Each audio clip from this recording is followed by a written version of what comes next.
السلام علیکم ایوریون، کیسے ہیں آپ سب لوگ؟ امید کرتی ہوں کہ بالکل ٹھیک ہوں گے۔ آج میں پھر سے حاضر ہوں آپ سب کے لیے، آپ سب کے بہت ہی پیارے سے سویٹ سے کیوٹ سے ناول کو لے کر۔ تو ہم آج ایسے ہی پڑھیں گے، تو اب ہم جلدی سے ناول کو پڑھنا شروع کرتے ہیں۔ لیکن جیسا کہ میں نے آپ سے کہا تھا کہ لانگ ایپیسوڈ آپ مانگتے ہیں اتنی زیادہ، تو آپ چینل کو جتنا جلدی سبسکرائب کریں گے اتنے ہی لانگ ایپیسوڈس میں آپ تک پہنچاؤں گی۔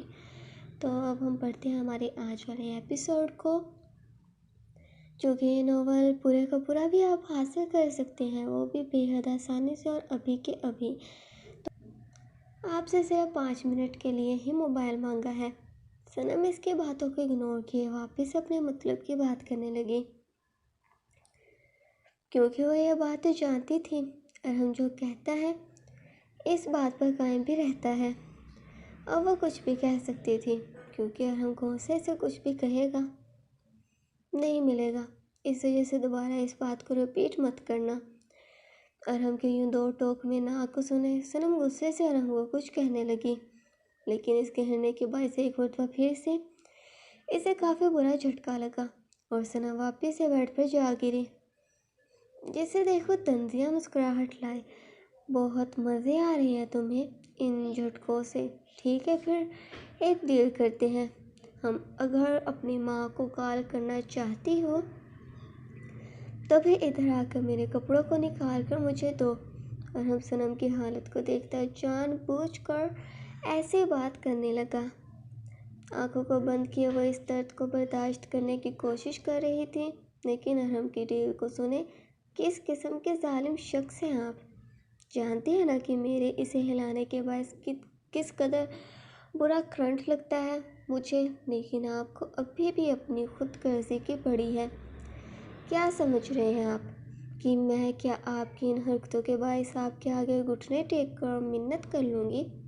تو غلط فہمی ہے آپ کی، چاہے مر جاؤ لیکن آپ کو تو ہرگز نہ جیتنے دوں گی۔ اب کی مرتبہ آپ کو جیت کی خوشی نصیب ہرگز نہ ہوگی۔ صنم کے جذبات میں آئے بڑے بول کو سنے، دانتوں کو پیستا غصے سے اس کی طرح بڑھے، جیسے کہ وہ اس کی بات کا جواب تھپڑ کی صورت میں دے گا، جسے دیکھتی ایک پل کے لیے صنم بھی خوفزدہ ہو گئی۔ لیکن ارحم کچھ سوچتا، خود کو کنٹرول کرتا، وہیں پر ہی خود کو روکے۔ انسان اتنا ہی اور وہی بولے جس پر پورا اتر سکے۔ تو کیا سمجھ رہی ہے کہ میں ارحم رانا تجھے حاصل کرنے کی خاطر تیرے آگے منت کرے گا؟ اپنی ہر کی گئی حرکت پر تجھ سے معافی مانگوں گا؟ تو بہت بڑی بیوقوفی ہے تیری۔ ساری عمر تو اس چیز کو اپنے ہاتھ پر باندھے نہیں گزار سکتی۔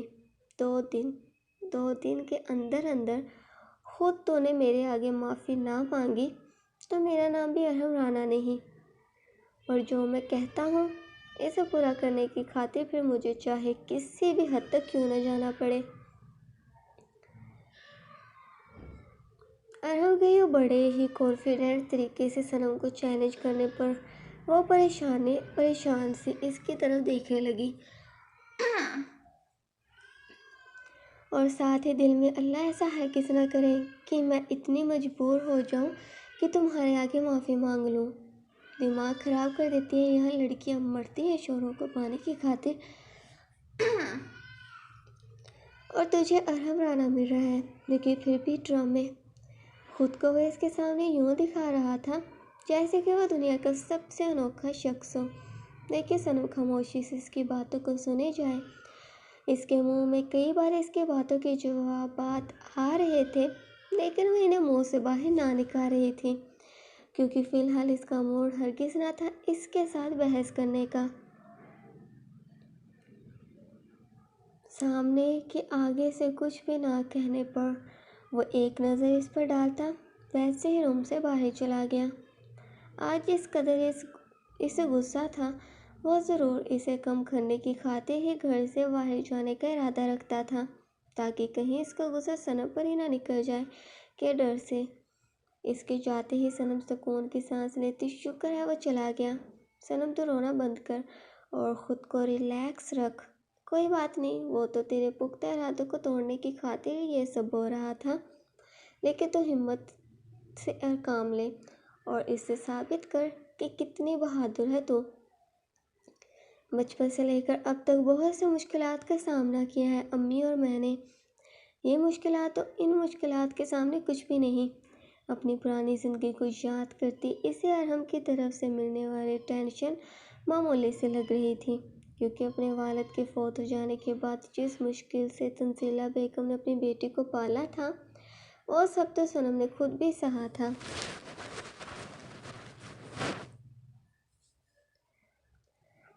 ویران سی جگہ پر اچانک سے کسی کے بٹن کو دبانے کے باعث ہر سو روشنی پھیل گئی۔ تبھی اس جگہ موجود ایک ننھی سی جان اپنی آنکھوں پر اپنے ہاتھوں کو رکھتی اس قدر روشنی سے بچنے کی کوشش میں لگ گئی، کیونکہ اچانک سے اتنی زیادہ روشنی کو وہ برداشت نہ کر پا رہی تھی۔ اس شخص کے قدموں کی آہٹ، اس کی ہی جانب آتی وہ کانوں پر پڑتے ہی اپنے سامنے نظر ڈالے دیکھنے لگی۔ ایک شخص جو کہ اپنے چہرے پر اسمائلی ماسک کو پہنے ہوئے تھا، اس کی طرف آ رہا تھا۔ ہیلو اسپیرو، کیسی ہو؟ بڑے ہی پیار سے اس نے اس سے سوال کیا۔ انوشکا رونا شروع ہو گئی اور اپنے چاروں طرف اتنے زیادہ بڑے بڑے شیشوں کو دیکھ خوفزدہ ہو گئی۔ اسے سمجھ نہ آ رہی تھی کہ آخر وہ ہے کہاں پر۔ لے روتے نہیں، بری بات ہوتی ہے یہ اپنی آنکھوں سے آنسو نکالنا۔ دیکھو اپنے چاروں طرف، ہر طرف تم اور میں کتنے تعداد میں دکھائی دے رہے ہیں۔ خوشی سے تالی بجاتا وہ خوش ہوئے اسے شیشوں میں اپنے آپ کو دیکھے بتائے جائے، لیکن انوشکا خوش ہونے کی بجائے ڈری سہمی ہوئی تھی۔ انکل، ہم مجھے یہاں پر کیوں لے کر آئے ہو؟ مجھے امی کے پاس جانا ہے، مجھے واپس اپنے گھر جانا ہے، آخر وہ اسمائلی مین سے سوال کرنے لگی۔ اسپیرو، مجھے انکل نہیں مسٹر اسمائلی کہو، کیونکہ میں ہمیشہ اسمائل کرتا رہتا ہوں، کیونکہ انسان کو ہمیشہ خوش رہنا چاہیے، اس سے وہ سکون کی زندگی گزارتا ہے۔ خود کو خوش رکھنے کی خاطر نہ جانے کتنا کچھ کرتا ہوں میں۔ نہ جانے وہ کیا بول رہا تھا، اس ننھی سی بچی کی سمجھ میں اس کی ایک بات بھی نہ آئی۔ تم نے گھر جانا ہے نا، تو ہم گھر بھی چلیں گے، لیکن ایک گیم کو کھیلنے کے بعد۔ تمہیں پتہ ہے یہاں پر بہت سی بچیاں آتی رہتی ہیں اور میرے ساتھ ایک بہت ہی انٹرسٹنگ سا گیم کھیلنے کے بعد میں خود چھوڑ کر آتا ہوں انہیں ان کے گھر پر۔ مسٹر اسمائلی، کون سا گیم؟ مجھے نہیں کھیلنا۔ انوشکا اس شخص کے بعد سے ایک مرتبہ پھر سے روتی ہوئی پوچھنے لگی۔ کہاں نہ رو مت، بس ہم ایک گیم چھوٹا سا کھیلیں گے، پھر بس تمہیں اس جگہ پر چھپنا ہے۔ اگر میں نے تمہیں پکڑ لیا تو پھر تمہیں میرے ساتھ میری مرضی کا گیم کھیلنا ہوگا، اور اگر میں تمہیں نہ پکڑ سکا تو تم ویسے ہی چلی جاؤ گی اپنے گھر پر۔ اس نے مکمل طور پہ اسے گائیڈ کیا۔ اپنے چاروں طرف وہ نظر دوڑائے معصومیت سے دیکھتی۔ ٹھیک ہے انکل، جلدی سے گیم کو کھیلتے ہیں، پھر چلتے ہیں ہم۔ وہ زمین پر سے کھڑی ہوتی گیم کھیلنے کے لیے تیار ہو گئی، کیونکہ وہ سوچ رہی تھی کہ بس ایک گیم کھیلنا پڑے گا پھر وہ واپس اپنے گھر جا سکے گی۔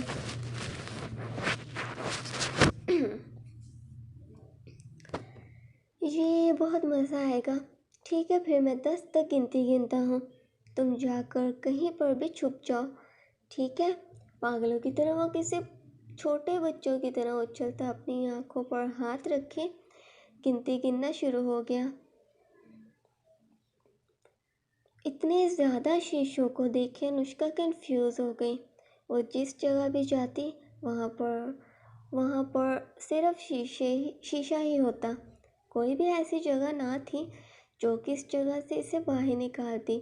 وہ پاگلوں کی طرح تیزی سے ہر طرف جائے لیکن سوائے شیشے کے اور کوئی راستہ اسے دکھائی نہ دیے جہاں پر جا کر وہ چھپ سکتی تھی۔ 10 کی گنتی کو سنتی ہی انوشکا خوفزدہ نظروں سے پیچھے کی طرف پلٹتی مسٹر اسماعیلی کی طرف دیکھنے لگی۔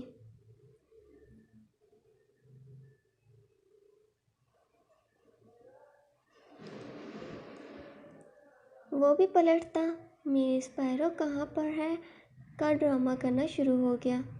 تبھی وہ خود ہی سے اسے آواز لگاتی، مسٹر اسماعیلی، یہاں سے تو باہر جانے کا کوئی راستہ ہی نہیں ہے، میں پھر کہاں پر چھپتی؟ انوشکا کے سوال پر وہ اپنے چہرے کا رخ اس کی جانب کرتا اپنی گردن کو ہلکا سا ٹیڑھی کیے اس کے قریب آنا شروع ہو گیا۔ اسپیرو، یہ میری پرابلم تھوڑی ہے، تمہارا کام تھا چھپنا، جس میں تم ناکام ہو چکی ہو۔ اب تو تمہیں میرے ساتھ میری مرضی کی فیورٹ گیم کو کھیلنا ہی ہوگا۔ اس نے یہ ڈرامہ جان بوجھ کر کیا تھا، جبکہ وہ تو یہ بات جانتا تھا کہ جیتے گا وہی۔ نہیں، یہ چیٹنگ ہے، آپ چھوڑیں، مجھے امی کے پاس جانا ہے۔ انوشکا اسے اپنے قریب آتے دیکھ وہاں سے بھاگنے لگی، لیکن مسٹر اسماعیلی اسے اس کے بازو سے پکڑے برے طریقے سے کھینچتا، کہاں بھاگے گی تم؟ کیونکہ یہاں سے جانے کا راستہ صرف ایک ہے اور وہ ہوں میں۔